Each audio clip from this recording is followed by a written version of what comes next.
After thinking, wishing, and saving, and doing all the things, it's finally time to buy a home. Whether you're a first-time home buyer or not, purchasing a home is one of those times when a good refresher is necessary to make sure nothing's forgotten. In this video, I will go over my top 10 must-ask questions you need to ask and figure out before you buy. My name is Daniela Biaggi. I'm a top-producing realtor that specializes in helping people purchase and sell their homes in the Grimsby, Stoney Creek, Hamilton, and Niagara areas.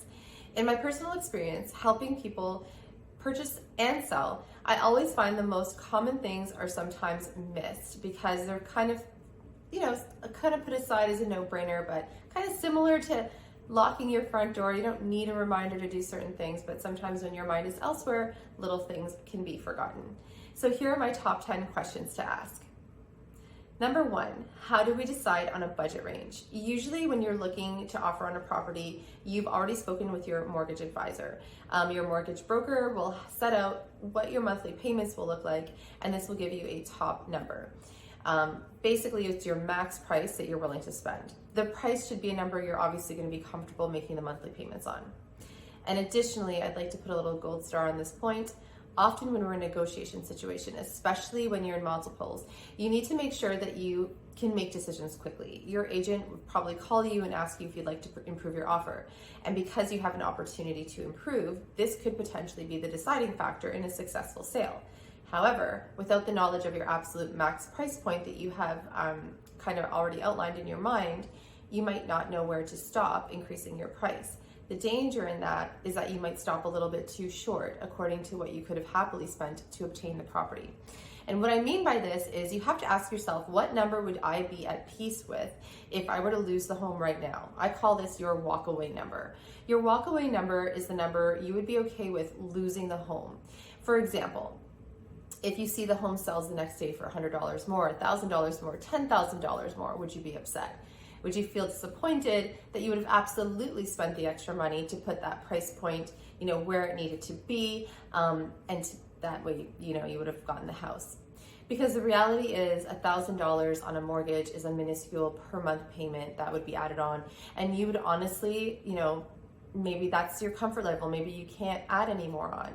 So the question I always say, is this my last number? So even if I lose the house by $1, I would not be upset. I am more than satisfied when my clients say that to me because I know that that is their absolute max. If it was just $1 more, they wouldn't be heartbroken. And I have to say, this situation kind of ranks in my top 5 worst nightmares to see a client say the next day, well, we would have definitely spent, $5,000 more. I just would have felt that, I didn't educate them enough to give them the confidence that they'd be confident in making, the best choice for themselves and knowing what their options are. So number 2, how much does moving actually cost? This one is definitely worth thinking about prior to offering because there are a few additional costs in purchasing and moving that are kind of best fleshed out.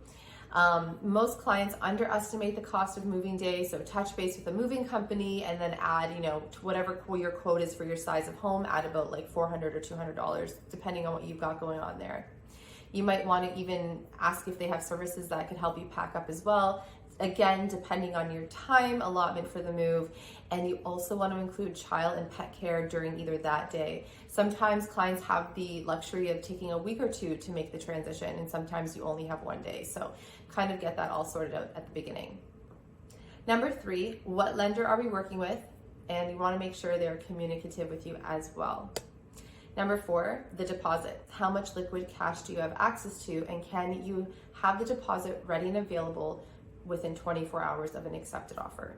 Number 5, what does putting a firm offer in actually look like? What does it mean? Going over the details of that, going over your options when it comes to including conditions such as inspection, financing, and then deciding maybe not to include them. Number 6, what risks are we incurring when putting in a firm offer? Your agent will explain the responsibilities and scenarios around firm offer. But essentially it means that once the deposit is received by the brokerage, the house is sold to you. So you kind of want to go over the details of that with your agent. Number 7, what are my actual deal breakers? What do you absolutely need in a home and location for it to be even worth you moving? Number 8, am I ready to undertake the maintenance of a home? A great person to talk about maintenance is a home inspector. You could hire one kind of after you have a firm offer going or beforehand, and even during a conditional period. They'll go through all of the details of the home, and they'll still start to help you create your home care to-do list and just kind of go over all the maintenance of, bigger ticket items. Number 9, what monthly costs are involved in home ownership? When offering, you can ask your agent to get a monthly cost for any of the rentals and hydro, hot water tanks, HVAC, all of that stuff if it's included. Number 10, what are the setup fees for your new accounts? And keep in mind that these are monthly bills and there will be a setup fee associated with them. They're basically an admin fee. It can sound overwhelming, but as soon as you get the hang of it, it will be old hat. And if you need any support, your agent can point you in the right direction.